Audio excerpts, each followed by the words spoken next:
ഗോഫെസ്റ്റ് web ആപ്പിൽ registration ചെയ്യാൻ വേണ്ടി ഉള്ള ലിങ്ക് നിങ്ങൾക്ക് കിട്ടിക്കഴിഞ്ഞാൽ ഇങ്ങനൊരു ഇൻ്റർഫേസാണ് നിങ്ങൾക്ക് വരിക. അപ്പോൾ ആദ്യം ഇൻസ്റ്റിറ്റ്യൂഷൻ്റെ പേര് കൊടുക്കുക. പേര് കൊടുക്കുമ്പോൾ ഇൻസ്റ്റിറ്റ്യൂഷൻ്റെ ഒരു കോഡ് ഓട്ടോമാറ്റിക്കായിട്ട് ജനറേറ്റ് ആയി വരും. പ്ലാന് നിങ്ങൾ വേറൊന്നും ചെയ്യേണ്ട, ഒറ്റ പ്ലാനേ ഉള്ളൂ. പിന്നെ കോണ്ടാക്റ്റ് പേഴ്സൺ നെയിം, അവിടെ ഒരു ആളുടെ പേര് കൊടുക്കുക, അവരുടെ ഫോൺ നമ്പറും കൊടുക്കുക. അഡീഷണൽ റിക്വയർമെൻറ്റ്സ് ആണ്. നിങ്ങൾക്ക് ഈ ആപ്പിൽ ഉള്ളതല്ലാത്ത വേറെ എന്തെങ്കിലും വേണമെന്നുണ്ടെങ്കിൽ തൽക്കാലം ഇവിടെ കൊടുക്കാൻ അല്ലാന്നുണ്ടെങ്കിൽ പിന്നീട് നിങ്ങൾക്ക് വാട്സപ്പ് വഴിയൊക്കെ ആവശ്യപ്പെടാവുന്നതാണ്. അപ്പോൾ അത് കൊടുത്തില്ലെങ്കിലും കുഴപ്പമില്ല. പിന്നെ യൂസർ നെയിം കൊടുക്കണം.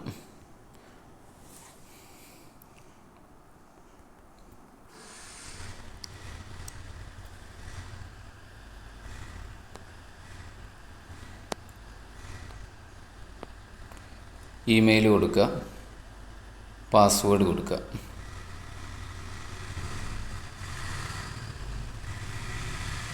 അതിനുശേഷം നിങ്ങൾക്കിവിടെ ഒരു ഫ്രീ ഡെമോ ചെയ്യാൻ വേണ്ടിയിട്ടാണെന്നുണ്ടെങ്കിൽ ആദ്യം തന്നെ പേയ്മെൻറ്റ് അടച്ച് ചെയ്യല്ല, പകരം ഒരു ഫ്രീ ഡെമോയ്ക്ക് വേണ്ടിയിട്ടാണെന്നുണ്ടെങ്കിൽ 5 ദിവസത്തെ ഒരു ഫ്രീ ഡെമോ ഉണ്ടാകും.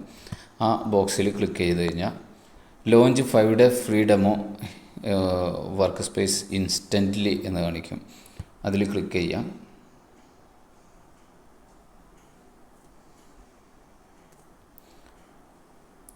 അപ്പോൾ ഇങ്ങനെ നിങ്ങൾക്ക് ഇൻ്റർഫേസ് കിട്ടും. ഇപ്പോൾ നിങ്ങളുടെ രജിസ്ട്രേഷൻ പൂർത്തിയായിട്ടുണ്ട്. ഇതൊരു മൊബൈൽ ആപ്പായിട്ട് ഡൗൺലോഡ് ചെയ്യാനുള്ള ഓപ്ഷൻ ഉണ്ട്.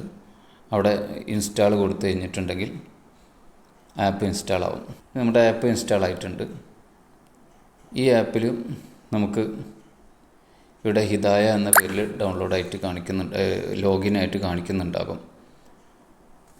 അപ്പോൾ ഇതിൻ്റെ ഡാഷ്ബോർഡിലേക്ക് പോയാലും നേരത്തെ നമ്മൾ ക്രോമിലെടുത്ത അതേ ഇൻ്റർഫേസ് തന്നെയാണ് ഇതിലുണ്ടാവുക. ഇതിൽ നമുക്ക് ആദ്യമായിട്ട് ചെയ്യാനുള്ളത് സെറ്റിങ്സ് ക്ലിയർ ചെയ്യുക എന്നുള്ളതാണ്. ആദ്യമായി സെറ്റിങ്സിൽ പോവുക. സെറ്റിങ്സിൽ പോയതിന് ശേഷം ഫെസ്റ്റ്, നമുക്ക് ഇപ്പോൾ ഒരു ഫെസ്റ്റിന് പേരുണ്ടാവുമല്ലോ, ആ ഫെസ്റ്റ് ഇവിടെ ക്രിയേറ്റ് ചെയ്യാം. നമുക്കൊരു 5 ഫെസ്റ്റ് വരെ സമയം ഇതിൽ മാനേജ് ചെയ്യാവുന്നതാണ്.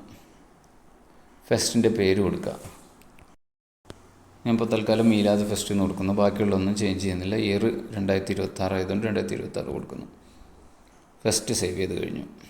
സെറ്റിങ്സിൽ പിന്നെ ചെയ്യാനുള്ളത് പോയിൻറ്റ്സ് ആൻഡ് ഗ്രേഡ് ഡിസ്ട്രിബ്യൂഷനാണ്.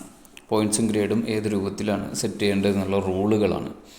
നമ്മൾ സിംഗിൾ ഐറ്റംസിനാണെന്നുണ്ടെങ്കിൽ ഫസ്റ്റ് റാങ്കിന് 5 പോയിൻറ്റ്, സെക്കൻഡ് റാങ്കിന് 3 പോയിൻറ്റ്, തേർഡ് റാങ്കിന് 1 പോയിൻറ്റ്.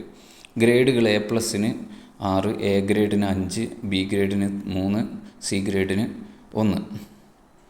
ഈ ഗ്രൂപ്പ് ഐറ്റംസ് ആണെന്നുണ്ടെങ്കിൽ ഇപ്പോൾ നിലവിൽ 10, 6, 3 ഇങ്ങനെ കൊടുത്തിട്ടുള്ളത്. ഗ്രേഡ് ആണെന്നുണ്ടെങ്കിൽ 6, 5, 3, 1 ഇങ്ങനെ കൊടുത്തിട്ടുള്ളത്. ഇതൊക്കെ നമുക്ക് ചേഞ്ച് ചെയ്യാൻ പറ്റും. ഇനി ഗ്രേഡുകൾ കിട്ടേണ്ടത് എങ്ങനെയാണെന്നുള്ളതാണ്. A+90 അതിൻ്റെ മുകളിലും, 80 എക്കുള്ള കട്ട് ഓഫ്, ബിക്കുള്ള കട്ട് ഓഫ് 70, 60. പിന്നെ ഇത് നമുക്ക് സേവ് ചെയ്യാം. നമ്മൾ ചേഞ്ച് ചെയ്യുന്നതിന് ആവശ്യമുണ്ടെന്നുണ്ടെങ്കിൽ അത് ചെയ്തിട്ട് സേവ് ചെയ്യാം. എന്നിട്ട് സെറ്റിങ്സിലേക്ക് വീണ്ടും മടങ്ങിക്കഴിഞ്ഞാൽ അവിടെ ഇനിയുള്ളത് നമുക്കിപ്പോൾ തൽക്കാലം ചെയ്യേണ്ടതല്ല, ഫസ്റ്റ് ഷെഡ്യൂൾ ചെയ്യാനുള്ളതാണ്. അത് നമ്മളതിൻ്റെ സമയമാകുമ്പോൾ പറയാം. പിന്നെ ഉള്ളത് കാറ്റഗറി ചെസ് നമ്പർ. അത് നമ്മൾ കാറ്റഗറി ആഡ് ചെയ്തതിന് ശേഷം ചെസ് നമ്പർ ഓരോ കാറ്റഗറിക്കും ഓട്ടോമാറ്റിക്കായിട്ട് 1001, 2001, 3001 ഇങ്ങനെ നമ്മൾ ഓട്ടോമാറ്റിക്കായിട്ട് ചെയ്തിട്ടുണ്ടാകും. അല്ല നിങ്ങൾക്ക് വേറൊരു രൂപത്തിലാണ് ചെസ് നമ്പർ വേണ്ടതെന്നുണ്ടെങ്കിൽ ആ കാറ്റഗറിയുടെ പേര് ഇവിടെ എഴുതി കാണിക്കും, ആ സ്റ്റാർട്ടിങ് നമ്പേഴ്സ് ഇവിടെ എഴുതി കാണിക്കും. ആ സ്റ്റാർട്ടിങ് നമ്പർ ചേഞ്ച് ചെയ്താൽ മതി. ഇനി നമുക്ക് വീണ്ടും ഡാഷ്ബോർഡിലേക്ക് മടങ്ങിയാൽ ഇവിടെ ഡെയിലി ഓപ്പറേഷൻസ് ഉണ്ടാകും. ഫസ്റ്റത്തത് ടീമും മാനേജ് ചെയ്യാനുള്ളതാണ്. ഇതിലിപ്പോൾ ഫസ്റ്റ് നമ്മൾ മീലാദ് ഫെസ്റ്റിലാണ് ചെയ്യുന്നത്.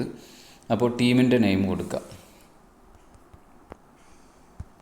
റെഡ് ഹൗസ് എന്ന് ഞാൻ തൽക്കാലം ഒരു നെയിം കൊടുത്തു. റെഡ് എന്ന് കോഡും കൊടുത്തു.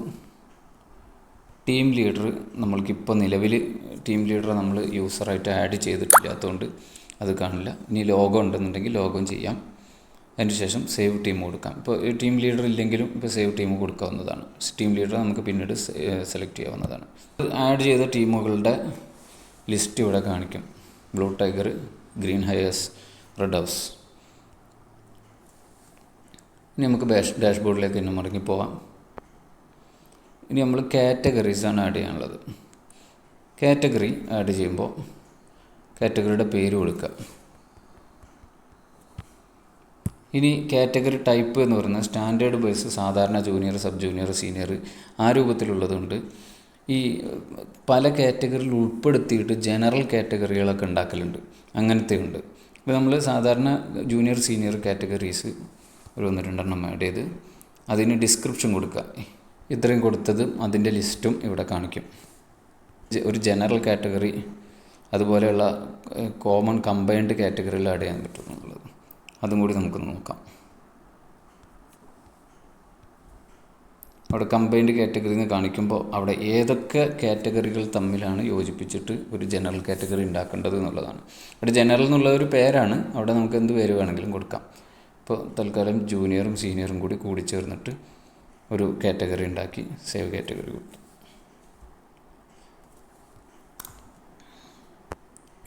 ഇനി നമുക്കുള്ളത് പ്രോഗ്രാംസാണ്. പ്രോഗ്രാം നമുക്ക് ആഡ് ചെയ്യാൻ 3 രൂപങ്ങളാണ് ഞാൻ കൊടുത്തിട്ടുള്ളത്. ഒന്ന് സിംഗിൾ പ്രോഗ്രാം, ഓരോ സിംഗിൾ പ്രോഗ്രാമായിട്ട്. ഉദാഹരണത്തിന് ഒരു പ്രോഗ്രാം ഞാൻ ആഡ് ചെയ്യുന്നത് കാണിച്ചു തരാം. ഇവിടെ നമുക്ക് ഫസ്റ്റ് അത് ചേഞ്ച് ഒന്നും ചെയ്യേണ്ട, കാറ്റഗറി ഏത് കാറ്റഗറിയാണെന്നുള്ളത് തിരഞ്ഞെടുക്കാം. പ്രോഗ്രാമിൻ്റെ നെയിം കൊടുക്കാം, മാപ്പിളപ്പാട്ട് എന്ന് കൊടുക്കാം. ഇനി ഇത് പ്രോഗ്രാം ടൈപ്പ് സ്റ്റേജ് പ്രോഗ്രാമാണോ ഓഫ് സ്റ്റേജ് പ്രോഗ്രാമാണെന്നുള്ളത് കൊടുക്കണം. പ്രസൻറ്റേഷൻ മോഡ് എന്ന് പറഞ്ഞിട്ടുണ്ടെങ്കിൽ സീക്വൻഷ്യൽ പെർ പാർട്ടിസിപ്പൻറ്റ്. ഇപ്പോൾ നമ്മൾ പാട്ടൊക്കെ ആണെന്നുണ്ടെങ്കിൽ സ്റ്റേജിൽ കയറിയിട്ട് ഒരാൾ പാടുന്നു, അത് കഴിഞ്ഞിട്ട് അടുത്ത ആൾ പാടുന്നു, അത് കഴിഞ്ഞിട്ട് അടുത്ത ആൾ പാടുന്നു. പ്രബന്ധം, കഥാരചന അങ്ങനെയുള്ളതൊക്കെ ആണെന്നുണ്ടെങ്കിൽ എല്ലാവരും ഒരുമിച്ചാണ്, ഓൾ അറ്റ് വൺസ്. അപ്പോൾ അതിലേതാണ് വേണ്ടത് എന്നുള്ളത് സെലക്ട് ചെയ്യാം പ്രോഗ്രാം ചെയ്യുമ്പോൾ. പിന്നെ ഡ്യൂറേഷൻ കൊടുക്കുക. 5 മിനിറ്റ് ആയിരിക്കും പാട്ടിൻ്റെയൊക്കെ ഡ്യൂറേഷൻ ഉണ്ടാവുക, 5-6 മിനിറ്റ് എത്രയെന്ന് വെച്ചാൽ അത് കൊടുക്കുക. ഇനി മറ്റേ കഥാരചനയൊക്കെ ആണെങ്കിൽ ടോട്ടൽ 40 മിനിറ്റ് ഒരുമിച്ചാണ്, അത് കൊടുക്കാം. അതങ്ങനെ ഇപ്പോൾ നമ്മളിത് കൊടുക്കുന്നത് എന്തിനാണെന്ന് വെച്ചാൽ നമുക്കിനി ശേഷം ഫെസ്റ്റിൻ്റെ ഷെഡ്യൂളിങ് വരാനുണ്ട്, അത് എളുപ്പമാവുന്നതിന് വേണ്ടിയിട്ടാണ്. അപ്പോൾ ഡ്യൂറേഷനും കൊടുക്കാം. അതുപോലെ തന്നെ this is a group programme or group event. അത് ഗ്രൂപ്പ് പ്രോഗ്രാം ആണെന്നുണ്ടെങ്കിൽ, ഇപ്പോൾ സംഘഗാനം അങ്ങനത്തെയൊക്കെ ആണെന്നുണ്ടെങ്കിൽ അതിനവിടെ ടിക്ക് കൊടുക്കാം.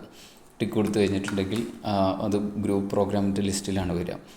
ഓക്കെ, അപ്പോൾ ഇത് മാപ്പിളപ്പാട്ട് ഗ്രൂപ്പ് പ്രോഗ്രാം അല്ലാത്തതുകൊണ്ട് നമ്മൾ സിംഗിൾ പ്രോഗ്രാമിൽ അങ്ങനെ ആഡ് ചെയ്യുന്നു. ഇനി നമുക്ക് സിംഗിൾ പ്രോഗ്രാം കൊടുത്തതുപോലെ തന്നെ മൾട്ടി പ്രോഗ്രാം ഗ്രിഡ് ഉണ്ട്. ഇവിടെ നമുക്ക് കുറച്ചും കൂടി കമ്പ്യൂട്ടറിലാണെന്നുണ്ടെങ്കിൽ കുറച്ചും കൂടി എളുപ്പമാണ് കാര്യങ്ങൾ. ഇവിടെ ഇങ്ങനെ മൊബൈലിൽ സ്ക്രോൾ ചെയ്തിട്ട് പോകേണ്ടി വരും. അപ്പോൾ ഈ ഗ്രിഡായിട്ട് ഇങ്ങനെ വരും. അതിൽ നമ്മൾ നേരത്തെ ഒറ്റ പ്രോഗ്രാം ആഡ് ചെയ്യാനുള്ള ഫോമായിട്ടാണ് വന്നിട്ടുള്ളത് എങ്കിൽ ഇവിടെ നമുക്ക് ഒരുപാട് പ്രോഗ്രാമുകൾ ഒറ്റ സേവിന് ആഡ് ചെയ്യാൻ പറ്റും. അപ്പോൾ അതിന് ചെയ്യേണ്ടത് എന്താണെന്ന് വെച്ചാൽ ആദ്യം കാറ്റഗറി സെലക്ട് ചെയ്യുക. കാറ്റഗറി സെലക്ട് ചെയ്തിട്ട് പ്രോഗ്രാമിൻ്റെ പേര് കൊടുക്കുക.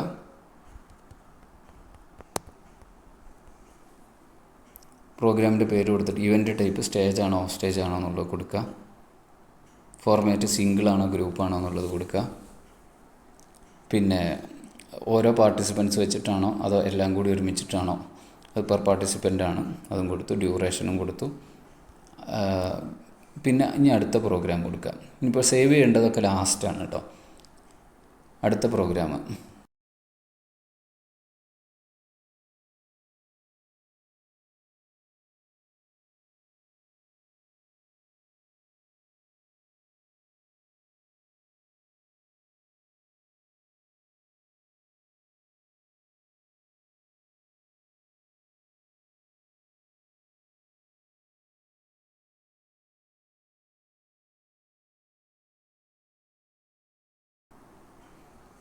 സേവ് ഓൾ പ്രോഗ്രാംസ് എന്നിവിടെ കൊടുക്കാൻ പറ്റും.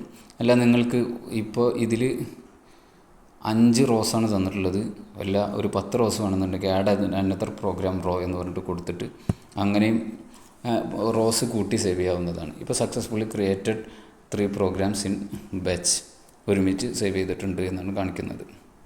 അപ്പോൾ ആ ആഡ് ചെയ്ത പ്രോഗ്രാമുകളൊക്കെ ഇവിടെ ഉണ്ട്, പ്രോഗ്രാം ലിസ്റ്റിൽ ഉണ്ടാകും, പ്രോഗ്രാംസ് ഡയറക്ടറിയിൽ ഉണ്ടാകും.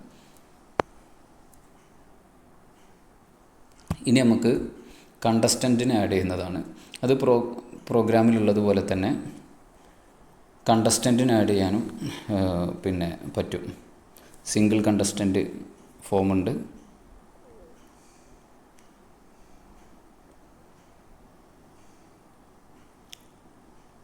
അപ്പോൾ ചെസ്റ്റ് നമ്പർ ഓട്ടോ സജസ്റ്റഡ് ആണ്, അത് നമ്മൾ ചേഞ്ച് ചെയ്യണമെന്നില്ല. ബാക്കി മീലാദ് ഫസ്റ്റ് അസൈൻ ടീം ഏതാണെന്നുള്ളത് സെലക്ട് ചെയ്യുക. സെലക്ട് ചെയ്തിട്ട് കാറ്റഗറി കൊടുക്കുക, കാറ്റഗറി ഏതാണെന്നുള്ളത് കൊടുക്കുക. ചെസ്റ്റ് നമ്പർ തൽക്കാലം ഓട്ടോമാറ്റിക്കായിട്ട് വന്നോട്ടെ. ഫുൾ നെയിം ഓഫ് കണ്ടസ്റ്റൻറ്റിൻ്റെ പേര് കൊടുക്കുക. വാട്സപ്പ് കോൺടാക്റ്റ് നമ്പറും കൊടുക്കുക. കോൺടാക്റ്റ് നമ്പർ കൊടുക്കുന്നത് എന്തിനാണെന്ന് വെച്ച് കഴിഞ്ഞാൽ നമ്മൾ ഇതിൻ്റെ ഒരു ആപ്പ് അപ്ഡേഷനിൽ ചെറിയൊരു പേയ്മെൻറ്റോട് കൂടിയിട്ട് നമ്മൾ യൂസേഴ്സിന് മത്സരാർത്ഥികൾക്കും കൂടി ഇത് യൂസ് ചെയ്യാനുള്ള ഒരു ഇത് കൊടുക്കുന്നുണ്ട്, ഓപ്ഷൻ കൊടുക്കുന്നുണ്ട്. അത് ആവശ്യമുള്ളവർക്ക് വേണമെന്നുണ്ടെങ്കിൽ നമ്പറും കൂടി ആഡ് ചെയ്ത് കഴിഞ്ഞാൽ അവർക്കത് ചെയ്യാവുന്നതാണ്.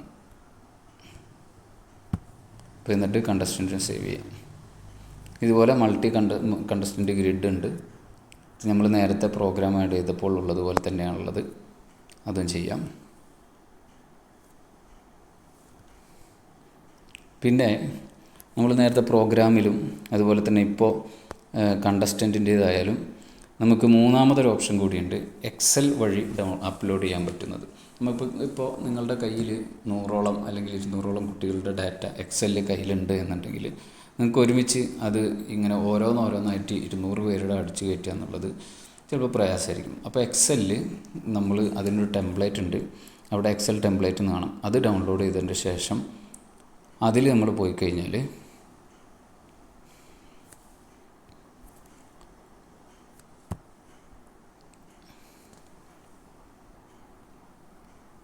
ഇങ്ങനെ നമുക്ക് കാണാൻ കഴിയും. കോമ്പറ്റീഷൻ എന്ന് പറഞ്ഞാൽ ഫസ്റ്റ് മീലാദ് ഫസ്റ്റ് എന്ന് കൊടുത്തിട്ടുണ്ട്.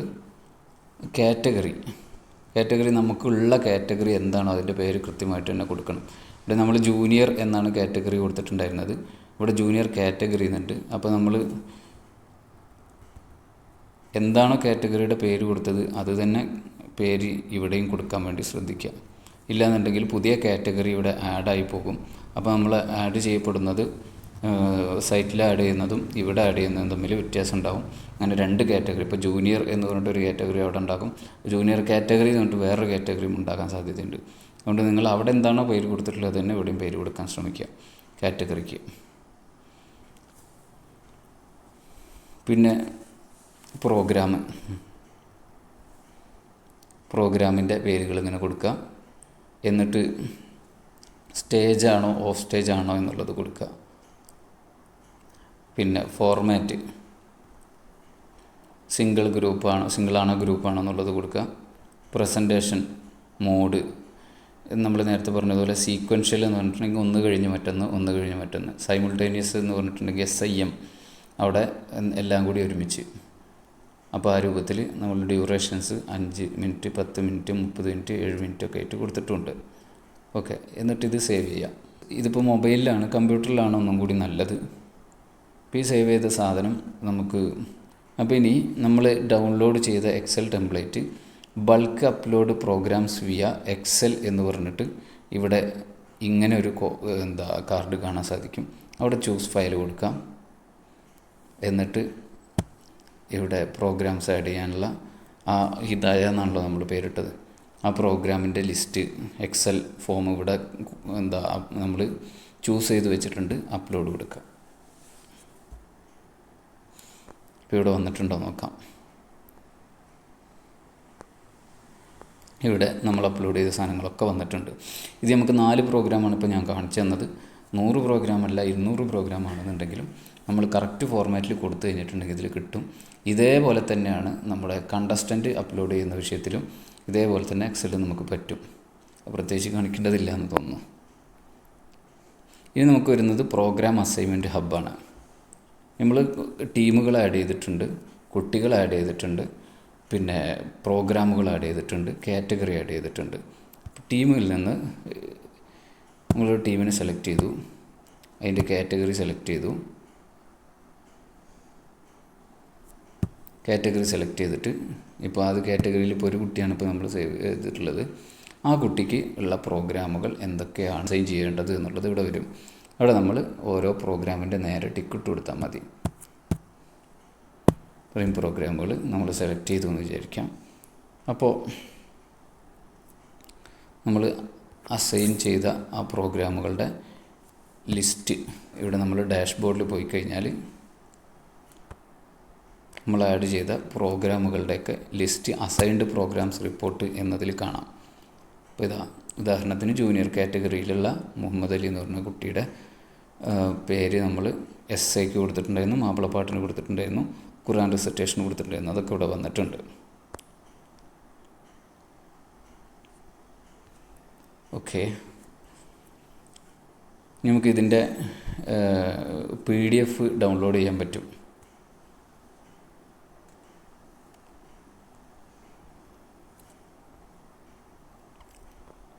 ഇതൊക്കെ കഴിഞ്ഞ് കഴിഞ്ഞാൽ പിന്നെ നമ്മൾ റിസൾട്ട് എൻട്രിയിലേക്ക് കിടക്കുകയാണ്. നമ്മൾ നേരത്തെ ചെയ്തു വെക്കേണ്ട കാര്യങ്ങളൊക്കെ ചെയ്തു. ഇത്രയും കാര്യങ്ങൾ നമ്മൾ പ്രോഗ്രാമിൻ്റെ ഒരു 2 ദിവസം മുമ്പ് 3 ദിവസം മുമ്പൊക്കെ അപ്ലോഡ് ചെയ്യുകയും വെരിഫൈ ചെയ്ത് ക്ലിയറാക്കി വെക്കുകയും വേണം. എന്നിട്ടാണ് നമ്മൾ ഇനി പ്രോഗ്രാമിൻ്റെ അന്നത്തെ പരിപാടികളിലേക്ക് കിടക്കുന്നത്. അതിന് മുമ്പായിട്ട് നമ്മൾ യൂസേഴ്സിനെ ആഡ് ചെയ്യുന്നതും കൂടി ഒന്ന് കാണിക്കാം. അപ്പോൾ നമ്മൾ ഇപ്പോൾ നിങ്ങൾക്ക് തന്നിരിക്കുന്ന, നിങ്ങൾ സ്വന്തമാക്കി ഉണ്ടാക്കിയിരിക്കുന്ന യൂസർ ഐഡിയും പാസ്വേഡും ഉപയോഗിച്ചിട്ട് മാത്രമാണ് കയറിയിട്ടുണ്ടാവുക. അപ്പോൾ അത് കൂടാതെ നിങ്ങൾക്ക് നിങ്ങളുടെ അഡ്മിനായിട്ട് ഇനിയും ആൾ കൂടുതൽ വേണമെന്നുണ്ടെങ്കിൽ ഇവിടെ നമ്മൾ യൂസർ റോൾ മാനേജ്മെൻറ്റിൽ പോവുക. ഇവിടെ ആഡ് സബ് യൂസർ എന്ന് കൊടുക്കുക. എന്നിട്ട് അതിൻ്റെ ശേഷം അതിൽ ടീം ലീഡറായിട്ടാണോ, ജഡ്ജായിട്ടാണോ, ടാബുലേറ്റർ, മാർക്ക് എൻട്രി ഓഫീസർ അല്ലെങ്കിൽ സബ് അഡ്മിൻ. ഇപ്പോൾ ഒരു സബ് അഡ്മിനെ ക്രിയേറ്റ് ചെയ്യാനാണെന്നുണ്ടെങ്കിൽ ഒരു യൂസർ നെയിം കൊടുക്കുക, ഇമെയിൽ കൊടുക്കുക, പാസ്വേഡ് കൊടുക്കുക, അങ്ങനെ കൊടുക്കുക. ഇനി ടീമുകളെ നമ്മൾ നേരത്തെ കാണിച്ചിരുന്നു, ടീമുകൾ ആഡ് ചെയ്തപ്പോൾ ലീഡറെ അസൈൻ ചെയ്യണമെന്ന്. അപ്പോൾ നമുക്ക് ആദ്യം ഇവിടെ ഒരു ടീം ലീഡറെ ടീം ലീഡർ റോൾ ഉണ്ടാക്കുക. എന്നിട്ട് അതിലേക്ക് ഏത് ടീമിലേക്കുള്ള ലീഡറാണ് എന്നുള്ളത് തിരഞ്ഞെടുക്കുക, യൂസർ നെയിം കൊടുക്കുക, email, password, designation, team leader എന്നുള്ള ഡെസിഗ്നേഷൻ ഉണ്ടല്ലോ, ആ ഡെസിഗ്നേഷൻ കൊടുത്തിട്ട് ക്രിയേറ്റ് ആക്റ്റീവ് യൂസർ അക്കൗണ്ട്. അങ്ങനെ യൂസറിൻ്റെ അക്കൗണ്ട് ക്രിയേറ്റ് ചെയ്യാം. പിന്നെ പ്രോഗ്രാമിന് മുമ്പായിട്ട് ചെയ്തു വെക്കേണ്ട മറ്റൊരു കാര്യമാണ് സ്റ്റേജ് ഷെഡ്യൂളിങ്.